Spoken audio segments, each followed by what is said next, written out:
What's up, team? Welcome to Inside SSP, episode 21. And I did not lie that we would be back much sooner this time than we were last time. It's only been a couple weeks. How about that, Natalie? How about that? That's the goal. That's what we're trying to do is every I two know, weeks. right? It's amazing. I still have not recorded the intro, though, about hustling, so I apologize. We'll get that here one of those days. But yeah, I'm Coach Chris. I'm Coach Natalie. And let's do this. So we usually start with kind of like what's been happening over the last couple weeks. And I think there's actually, I'm going to talk about a few things that are actually coming up too, because I think they're kind of exciting. But first thing that I do want to call out is we are launching the YA program at West Seattle, which is actually super exciting. And we did an open house. And we got some parents and kids out, ran the kids through a fun, like little warm up, talked to the parents about the program. And I don't know, I'm just really excited and optimistic about how this program is going to go down in West Seattle. I think people have been clamoring for it ever since we opened our doors. And I think it's going to be a fun time. Yeah, I'm super excited. Our coach down here, Jaden, has a ton of experience working with youth too from before he was at SSP. So I'm stoked for him to coach some of these kids. And there's really nobody out here on the west side that's doing youth training clearly, because before we even opened, people were like, "Oh my God, you train kids, you train kids, you train kids." Even like every provider we've talked to, they're most interested in our youth training program. So kind of excited to get this rolling down here. And we have such a bigger space down here too, which is really helpful when you've got teenagers running around. So Yeah, it's gonna be fun. I do think it's really cool to have like the diversity of kids that we had too, in terms of what their activities look like. You know, we had some soccer, we had tennis, we had roller derby, we had track. It's like all across the board. And I don't know, I love that aspect of the program. Being able to serve so many different kids in different levels and stages of their abilities and kind of their athleticism, and being able to provide a program that allows them the opportunity to actually get in the gym and learn new skills. And that's honestly why I started the program to begin with, and I think it's been that way to this day as well. Yeah, it was a big thing I talked about with the parents too. Like, sure, we could talk about sports performance. Sure, we could talk about like injury prevention with strength training and stuff like that. And those things are definitely important. But also, I said, imagine if you guys had all, and I especially looked at the moms in the room, had learned how to lift weights when you were in eighth grade or ninth grade. Like, how much, imagine if you knew what to do in the gym and weren't intimidated walking into a weight room starting in high school.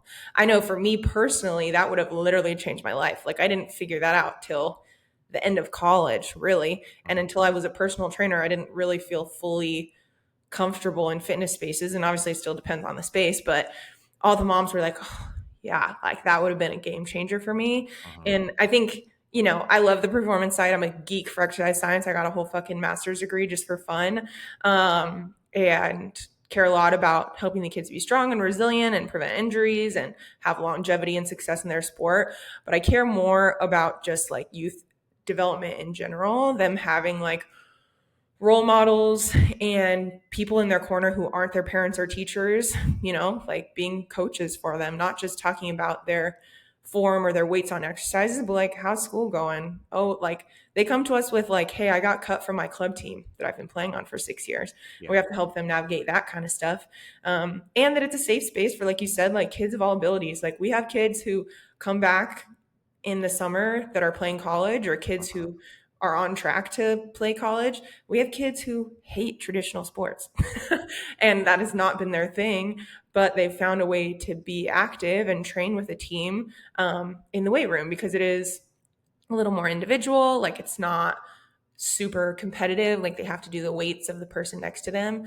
It's just a really cool program. And I think it's taken us a while to find our like identity with this program, especially because there's a lot of noise out there with youth sports performance of like everyone, and mine probably does too right now, and I need to change it, but like everyone's fucking Instagram bio says like elite sports training and like sports specific, and everybody's worried about sports specific. Right.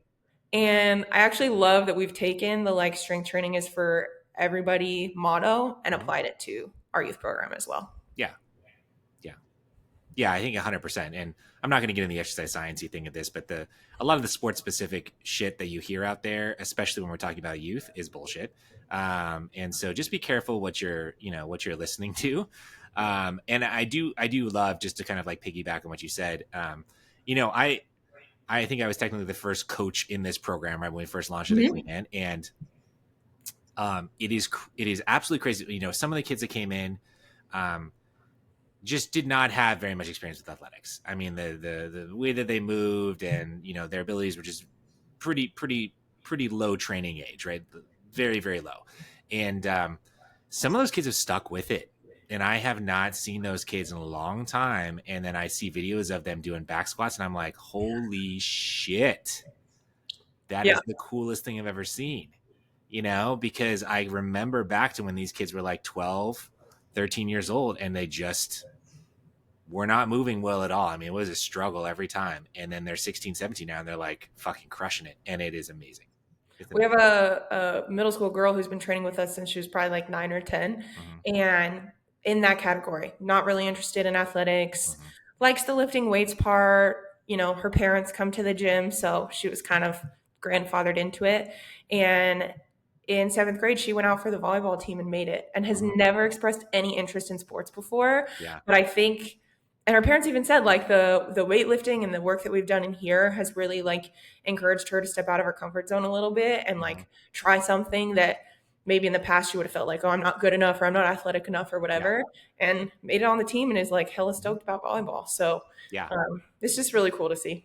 I'm going to dovetail into like our other topic, really, because I think this is a good dovetail from this one, which is the big piece. Obviously, it is not the easiest thing running a youth program, and logistically it's very hard. And also, if you're talking to adults as a coach, you need to connect with an adult, right? And you need to get that adult on board and bought in. And that's a hard thing to do.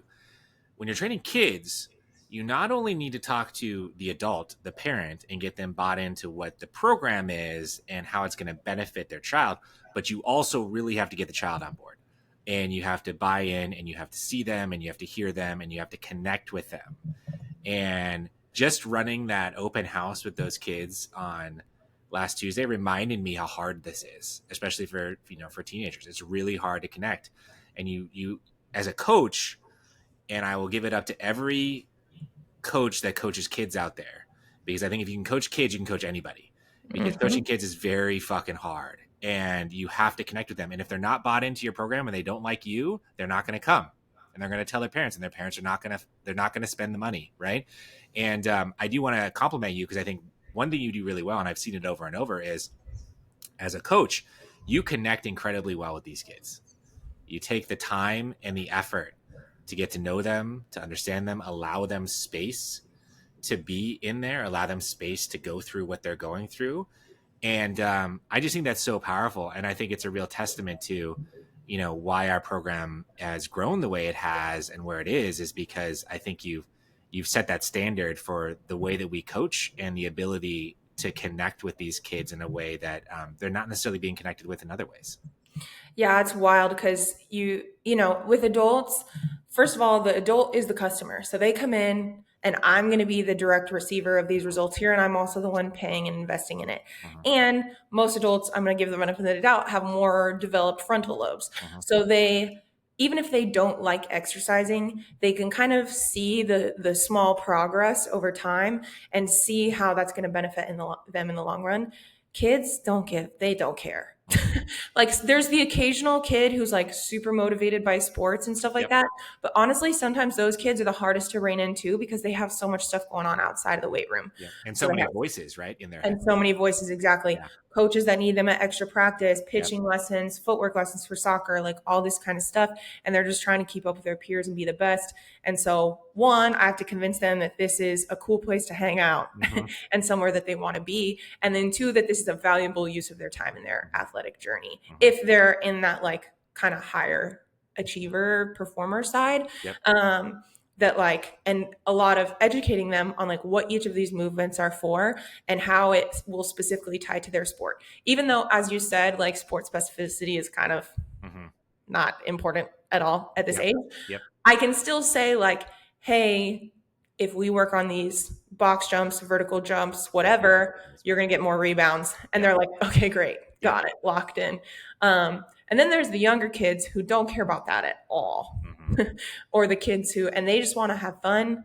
Occasionally you can win them over with a little bit of like, we want to be strong and healthy. And they can like get on board with that depending on the sort of cognitive development of the athlete. But it is hard. And you have to like toe this line of getting them to like you, but also having pretty firm boundaries and that you're not just there to be their buddy Yep. and giving them autonomy, but also within the realms of what's safe and what the goal is Mm-hmm. of our program and like Mm-hmm. what we're here to do and what we're here to accomplish. I've seen Coach Alex pull kids aside. She's really great at this too. Yeah. That are having, I don't know, like behavioral issues or they just don't seem like they're super bought in. And she'll be like, why do you come here? Like, what do you think the goal is here? Yep. Right? Because occasionally it's the kid who's like, I don't know, my parents make me come. But Mm-hmm. for the most part, like they want to come. And getting to the bottom of, what motivates them to continue to come to the gym and then how she can tie that back into listening better, having better behavior, Yeah. being a little bit more focused. Hats off to all my teachers in the room because I do think classroom management in a gym setting is like extra nutty. It's Um, it's crazy. and actually, one of our members at West Seattle, who's a teacher, and I were talking about this last night. There's the extra added challenge of developmental ages because you can have 8, 10-year-olds, and one acts like they're 7, one acts like they're 16, one acts like they're 12, one acts like they're 10, and like navigating that as a coach, like you said, if you can coach kids, you can coach anybody. Funniest thing is because our youth one program, which is kind of like the foundations program, runs at 4:30 every day or Monday, Wednesday. And I used to do that, like I used to I'd coach in the morning, I'd take a nap or whatever, and then I'd come back and start with the 4:30. And I remember long-term member Maggie, who's amazing, she's first grade teacher, she trained at 5:30 nights. And as the program grew, I got more like kids in that session, I would come out of that session and she would show up and I would look absolutely fucking exhausted. Just like, haggard. The hardest session of my life. There were some days where I was like, oh my God, this is so hard. And so, yeah, again, shout out to all the teachers. Shout out to all the youth coaches out there. I feel you. I see you. But it is so rewarding. And honestly, the kids that were there in those sessions with you that were so hard are the exact ones that you're talking about that now are on the high school track team, that are back squatting with good form, that are like super dedicated to their programs and like taking notes and learning and doing things the right way. And it's a longer game for sure with kids, especially when we start them at 10. But it's, I don't know. I find a lot of fulfillment in it. It's like a program that's so near and dear to my heart. I've worked with kids since I was a kid. And there's just so many more levels to like building their confidence, building their social skills, letting them know they're not alone because middle school and high school sucks. Right. And just letting them within constraints, like be kids too. It's a really cool thing. I fully expect, and it will happen, that a lot of these kids that have been with us for now 3, 4, what will be 5 years before they graduate and go off to do their stuff, they will come back at some point, and you will hear from them and they will understand the importance of what they learned, as a life skill. And that's like, I don't know, man, you can't replicate the impact of that. And it's the part of coaching that like is the most important and often the most lost and not taught. Like you get a CPT and then you can go train anybody. I guess. And no, literally that's how it works. That's like, get a CPT and go train anybody. Right. And whether you played high school soccer and now everybody thinks you can train high school soccer kids or whatever. But there's like the sort of tactical pieces of actually learning movement, learning biomechanics, learning progressive overload, learning programming, like all that kind of stuff. And then there's like this whole art piece of like you said, connecting with people, getting to know people, creating space for people, reading them when they come in the room, hearing the things that they're not saying, especially because kids in general, but also adults, like a lot of them come from probably mildly traumatic athletic environments For or sure. Yeah. experiences. Whether that's a trainer they've had in the past or just Hmm. like a terrible LA fitness experience, Hmm. or they haven't wanted to touch weights since high school soccer when their coach ran them into the ground Hmm. and they tore their ACL or something like that. Yeah. Um, and like the best coaches, honestly, if I had to pick like super high level tactical knowledge and super high level like communication and like social empathy skills, I'm picking this one. Oh, 100%. Yeah. I mean, I've seen plenty of coaches, I know you have too, who are really high tactical knowledge. They know exercise science, but they cannot for the life of them connect with the client. And they lose clients because they can't form that connection versus a coach who does not have that level of tactical ability or proficiency but can connect really well with people, and that person's gonna do well with clients, right? It happens over and over. And I think at SSP, you know, I appreciate that what we do well, and we're always trying to get better at this, is we try and breed both, and we try and Mm-hmm. emphasize both, which is like, hey, we're going to try and get you to be a really great, proficient, tactically proficient coach and knowledgeable coach. You can deliver our programs in a great way, but also we need you to understand that the art of coaching lies in connection. It lies in our clients feeling seen, feeling heard, feeling acknowledged, feeling validated, feeling safe.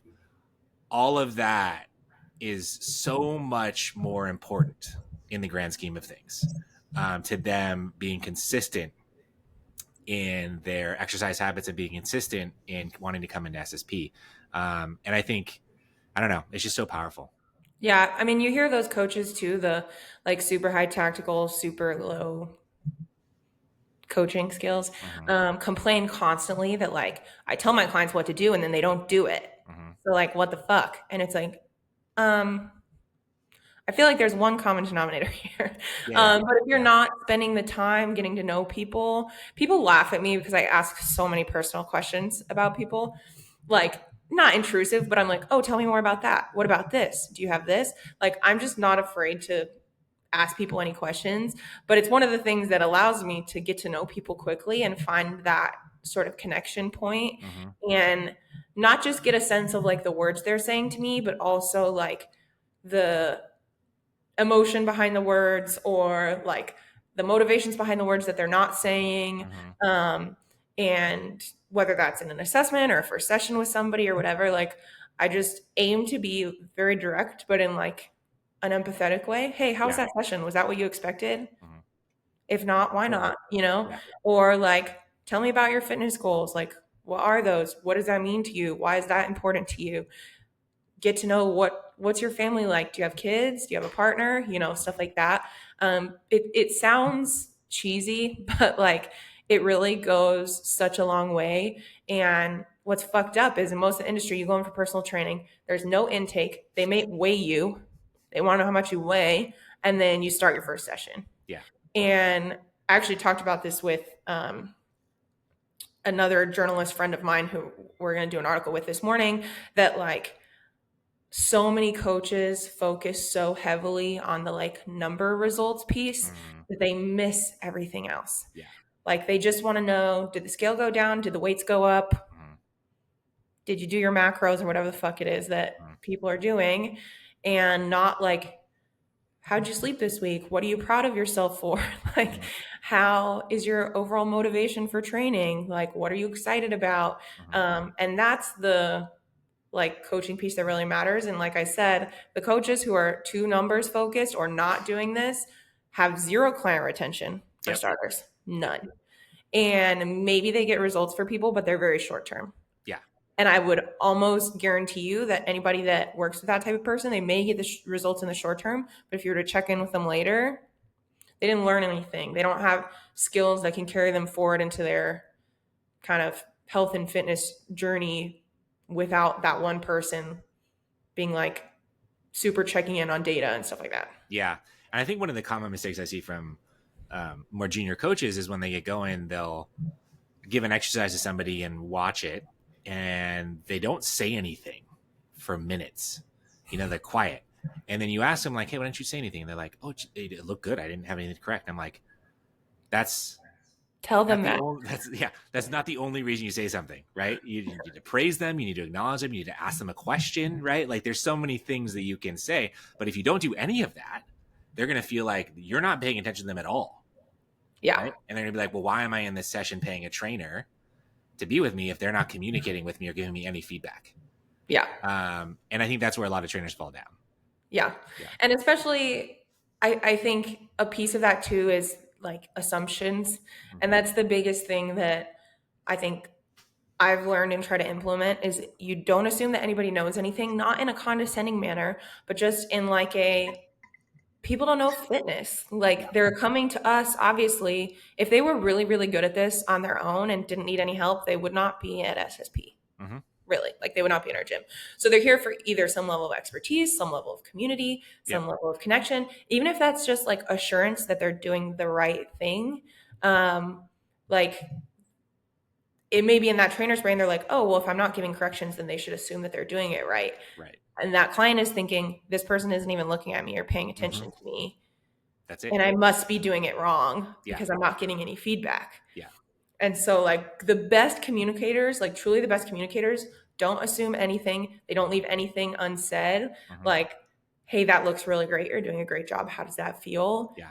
Like you said, like goes such a long way. Yeah. And we do this at scale, y'all. Like this is not one-on-one training. Yeah. Like we're doing this with up to like 6 to 8 people in the gym at once, all doing completely different programs. Yeah.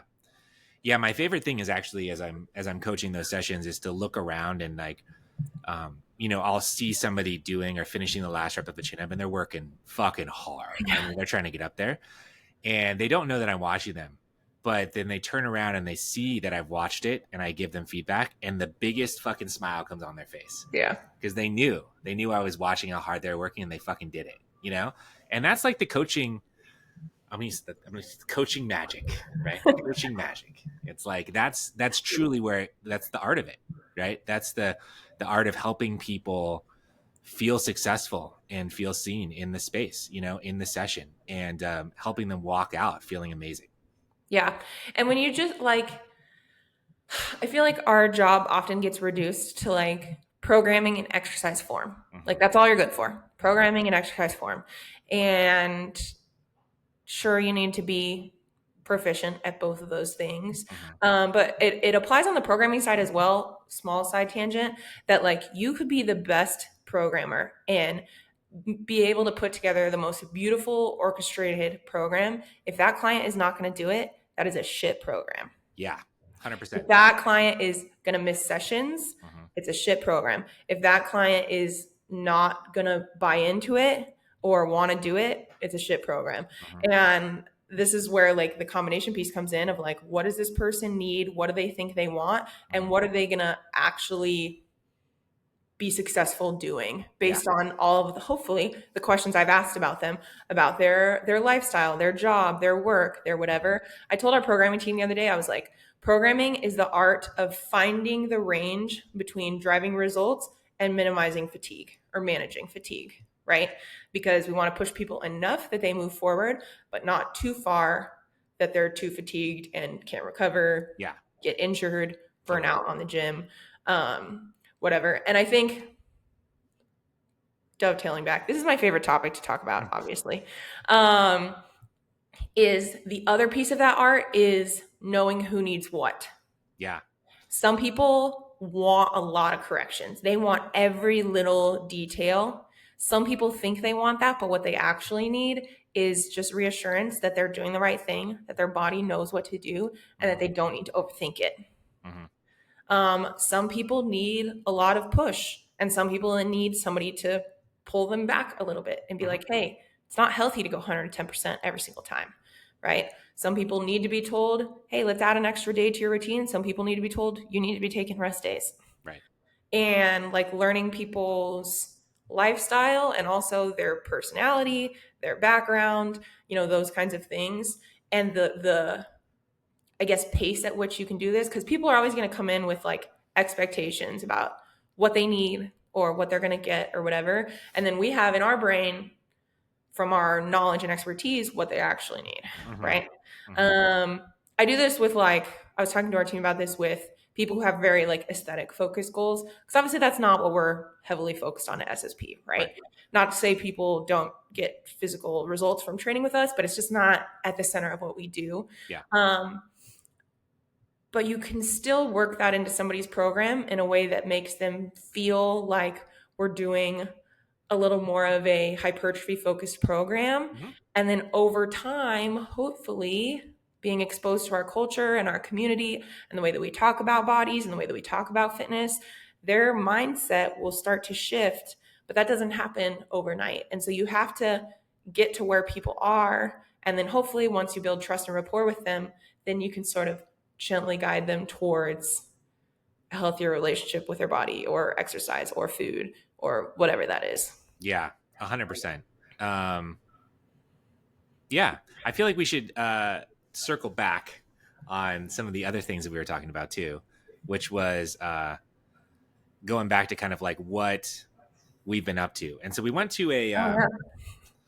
we went to a what is it, summit fitness is business Yeah. summit called Bigger Ground down in Renton over the weekend. And I'm curious on your biggest take, because we saw a bunch of speakers, a lot of speakers who have very big like social media followings. I think was a Mhm. big kind of tilt around that.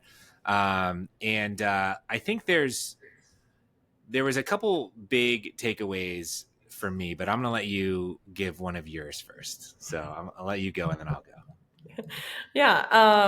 I mean, I think being at those events is always very inspiring to me. Mm-hmm. And that can come from one of two things. And often it's a combination of both, which is A, being around other people who are motivated to make a difference in the industry and make a difference in people's lives, Yeah. and people who get it and have the same sort of like brain that we have on this is always really exciting and kind of like relights my fire for what we do.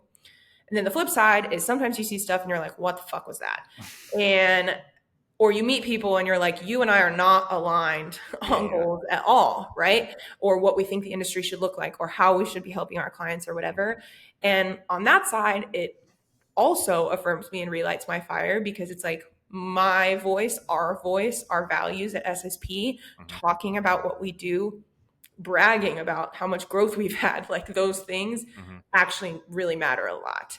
And I get very, you know, me, I never shut up, and every take has like 17 versions of nuance in it. So sometimes it's hard to like put things out into the world because I'm worried about how it'll be interpreted or this or whatever. And then I realized that like, no, Natalie, your voice matters. Like, and there's so much garbage out there Mm-hmm. that like you have to do your part in combating that by putting out good information, helpful information, healthy information. Um, and those are kind of my takeaways generally Yeah. from these things. Yeah. I think also fitness people in the Pacific Northwest in particular want more community. They Mm-hmm. want more ways to come together and support one another. And it's always very clear that people are like community starved at events like this, unfortunately. Yeah. So figuring out how we can do more of that was also a big takeaway. Yeah. I think that's totally right. I think you're right. Like every time we go to an event like this, there's no way that we're always going to be philosophically aligned with everybody that we encounter in that event, right? And I think the fitness industry has a lot of interesting folks, you know, and a lot of interesting opinions and viewpoints. And you know, sometimes I feel like an asshole coming to these things because I have a very distinct way that I like to go about things, and a very strong opinion about the fitness industry and the messages and everything that we do. But ultimately it comes down to like us just running our business the way that we run our business and continuing to put out the messages that we put out, right? And doing that in the best, like most positive way that we can.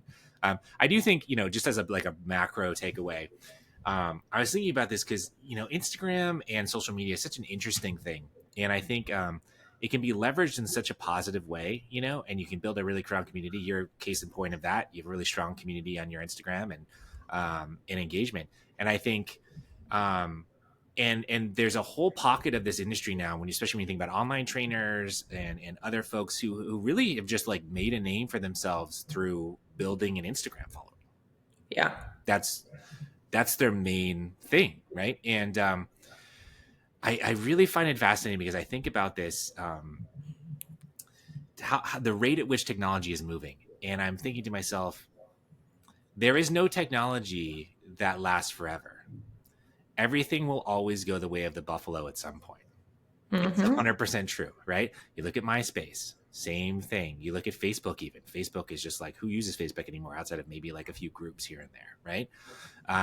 You look at like back in my day when I was in high school, I used fucking America Online, AOL. You know, the motive, you know, like I logged onto that shit all the time. I had a whole fucking community of friends on that thing, you know, from other junior highs or high schools or whatever. And I would talk to. Nobody uses that shit anymore, you know? And I think it really reinforced to me that, like, yes, leverage social media, use it to your advantage, you know, put out messages that you want to, but don't put all of your eggs in that basket, because you ultimately have no control over what happens with this platform. You could spend years and years and years building a few 100,000 followers, a million followers, doesn't fucking matter. And it could all go away because the technology just becomes obsolete and nobody gives a shit anymore. Yeah. And so I really think it's important. Like, if you're a fitness professional, I think about, like, make sure you're please building your brand, your business, your legacy, and something that's like real and tangible, something that you can control, you know? And I think that was a huge takeaway for me just coming from out of that conference. Yeah, I mean, obviously I've been somebody who's like built I mean, when I first started my Instagram on like fitnessy things, I had like 300 followers. Right. And I haven't had like insane growth, but I've built it. I've got a lot of engagement. I've met some really amazing people through it. It's a great community. Yeah. Um, and sometimes I get like a little caught up in like numbers or posts not doing well or whatever. And it's such a good reminder to me that like my life is on the ground. Mm-hmm. And I my worst fear would be to build a life where if my phone died, I had nothing else going on, Yeah.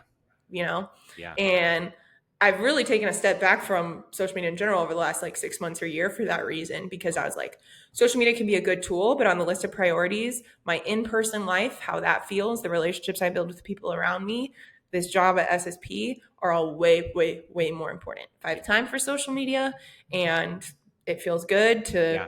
put good messaging out into the world and connect with people and help them, like, awesome, but I need to be able to put the phone down and still be happy with what I look around and see, or how my Yeah. days go. And I think unfortunately that's not the case for a lot of It's people, not. at least in my generation. Yeah. And I think especially when you see these people who are beholden to their platforms, you know, the people that have a couple 100,000 followers, you're like, if you're not engaging for a couple of days, it's like the end of the world, Mm-hmm. you know? And I think that's tough. That's like I mentally, I don't think I could live in that space. You know, I think I told you this over the weekend. I actually started to treat my Instagram as a business thing. Mm-hmm. So I look at it Monday through Friday. I engage as much as I want to or can. And then I don't look at it on Saturday and Sunday. I actually focus on engaging with the people around me and my family and doing activities that are like filling my bucket in real life, and not having social media play a part in that, right? Or how I feel. And I think that's so hard for people who live in a world that you just are consumed, and that's like your thing. Like, again, Yeah. if you put all of your eggs in that basket, that's your thing. And look, I don't want to like come out and like criticize all of these people. Like, I believe if you built a strong following and you have that as your thing and it's working for you, again, like, leverage the heck out of it. Like, do your thing, man. But I would just urge people in that situation to also build something real and tangible outside of the social Mm-hmm. media universe. You know, Yeah. something that No, if and you I have, have yeah, like great friends in my circle who have built monster businesses through social media, yeah, and monster businesses who I know if social media went down tomorrow would still continue to be successful right. because they've got people on their email list, they've got people on their website, they've got all these programs, they do in-person events, like all those kinds of things. And I know even if the reach maybe wasn't as big, like they could still continue to do good and still continue to make money Right. and like have a business outside of social media that they've built from that. But you have to be intentional about it Mm-hmm. and like pulling those people. Any good like online business coach is going to say like make an email list, make an email list, make an Mm-hmm. email list, because one piece of technology that has not gone away since we started Yeah, is email. it's huge. It's huge. Yeah, Yeah. yeah, yeah. I think the other big takeaway for me was And I kind of posted about this today, but I was thinking about um, because our growth over the past 3 years has been astronomical, very, very abnormal. And I did the math actually earlier this week, and we're on track by the end of 2024 over the past 3 years to have grown 426% in gross revenue, and that is wild. I mean, that's unheard of. I don't know any other brick and mortar or any other fitness business that's doing that kind of growth, right? And whether we're able to sustain that over a very long period of time, I don't know, but um, we've had an incredible run here, and we've built a really nice business out of it. But I also think in the fitness industry, I see so much. I'm marauded constantly with all of Mm. these ads. It's like, hey, I'll get you 100 leads tomorrow, or I'll get you this, or I'll get you this, and it's all about leads. It's all about marketing. It's all about leads, right? And I get it. Leads are important. And, like there were gym owners there who went up there and they talked about leads, and they're like, I can get you more leads and I can grow your business. And I was like, okay, that's great. I do not attribute our growth and success to leads. I think that leads are important, and I believe we've capitalized as much as we can on driving leads. But I attribute most of our success to building a really great business in terms of people, in Mhm. terms of systems and operational efficiency, and in terms of customer experience.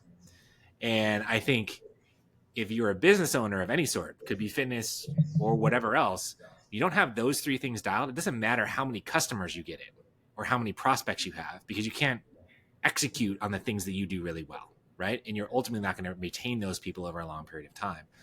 And so, that was just another reminder for me sitting in those types of conferences, that it's like, look, I think that the things that actually really matter here are the non-sexy things that not many people talk about.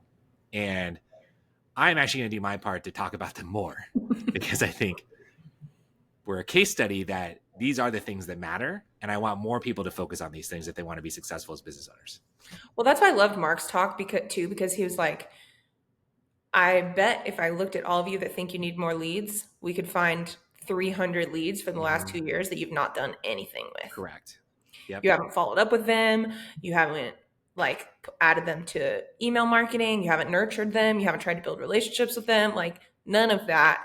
And so it doesn't matter how many leads you get if you don't know what to fucking do with them when they get there, Right. or you don't have a plan for what to do with them when they get there, or give them that good experience. You could get 10,000 leads and not get a single paying customer. Correct. And social media is literally the exact epitome of that, Mm-hmm. because there's genuinely people out there, guys, I'm not joking, that have like tens of thousands of Instagram followers who make like less than 40 grand a year on their fitness business because they have no idea how to convert all those people into like paying customers in their program. Yep.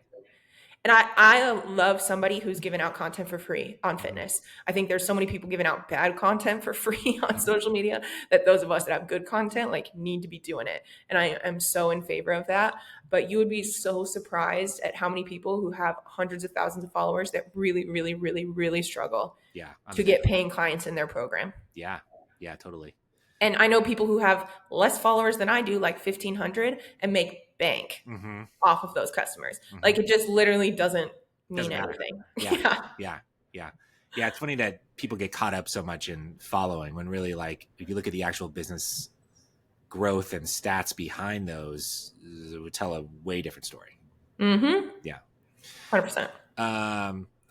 Yeah, I guess we'll kind of end it there. That was a good ending point. I do want to call out that we do have, member events going on all the time. We are doing something in October. Announcements. Yeah, just a couple weeks from now, we actually sponsored a run, a 5K, 10K, called Run Scared, which is going to happen at Seward Park. We're inviting all of our members out to come run with a couple coaches that'll be there. I think Diane will be there. I think Taylor's going to run. I know Coach Sam and maybe Kamara will be at the booth. Mm-hmm. Just come say hi. Even if you're not running, it benefits Leukemia and Lymphoma Society. So if you want to just provide and give, please do that. I don't think they will complain about that at all. Or just come hang out and say hi. Again, that's on Sunday, October 27th. We are also doing the next week a Halloween costume contest, which Oh yeah. Coach Natalie kicked off last year because she was like, you know what? Fuck this. We're going to do something for Halloween. I'm going to spearhead this. I'm sick of being the only one that dresses up at Halloween. We're going to make this happen. And she did. No, okay, we have to tell the backstory on this though. Okay, tell the So backstory. I'm a summer camp girl to my core. I love a costume. I love a theme, and I'm also somebody who like is willing to embarrass myself for the bit a little bit. And so my first, or maybe my second year at SSP, maybe my first year I was too scared, but my second year at SSP, Mhm. nobody was doing anything for Halloween. I was like, "What are you guys dressing up as?" And everybody's like, "Too cool, whatever." And I was like, "Okay." And so I didn't tell anybody. But I, the night before, threw together a costume that was the Trunch Bowl from Matilda. If anybody's familiar, if you're Mhm. not, look up the Trunch or Trunch Bowl. It's an insane Halloween. Like, it's very ridiculous. It is not cute. It is not funny. Like, or it's funny, but and none of the kids had any idea what it was because none of them have seen Matilda. So they were just like, what are you doing? Anyway, and then I walk in. I think Halloween was a Monday because we had our one on Uh-huh. one. And I like open the door to the attic at Finney, and Chris is sitting there, and he looks up and he goes, "Oh my God." Because I had a unibrow drawn across my face. I had like a pillow under my shirt to make me look bigger. Like, it was a whole thing. Well, the best thing was you walked into and like put your arms on your hips and you I put literally your was just, hands I in didn't the even say anything. I crowd. was just Yeah. gonna let you figure it out. Yeah. And I don't think Chris really knew who he was dealing with until that day. Like, he really learned who I am as a person after that. And then like two other people in the whole gym dressed up. Mhm. And I will say, side rant, people in Seattle tend to be a little like too cool for stuff. It's true. Um, It's true. and it bugs the shit out of me. Yeah. And so I was like, fuck you guys. We're doing this next year. And it was awesome. You know who came through on the contest last year though? Hmm. Finney. Oh yeah. Big time. Like, Big they time. had the Yeah. best costumes, Yeah. so much fun with it. Yeah. One of our members came dressed as two different coaches. She had an Yeah. outfit change, so she could be dressed as Britt and Alex. Uh-huh. We had people come by with their kids, Yep. their costumes. We had a big Olaf blow up costume. It was a bunch of coaches dressed up. Yeah. It was way more fun. So Finney is the team to beat this year. And we're extending it to the whole week. So anytime between Monday and Thursday, if you come to the dressed gym up. in your costume, Yeah. you get entered, and the winner gets a cool prize.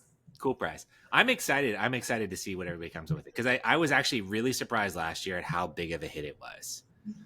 It literally just took a little bit of prodding to say like, "Hey guys, we're going to celebrate Halloween. Get ready," and then people were like, "Fuck yeah, let's do it." Are you gonna dress up? Oh, that's a tough question, Natalie. I'm going to put that one to the side, and we will address it on Halloween. I wanted to ask you live on air to put you on the spot. You did. Mission accomplished. Good job. Does Emmy have a costume? Oh yeah, yeah. What is she gonna be? An axolotl. A what? Axolotl.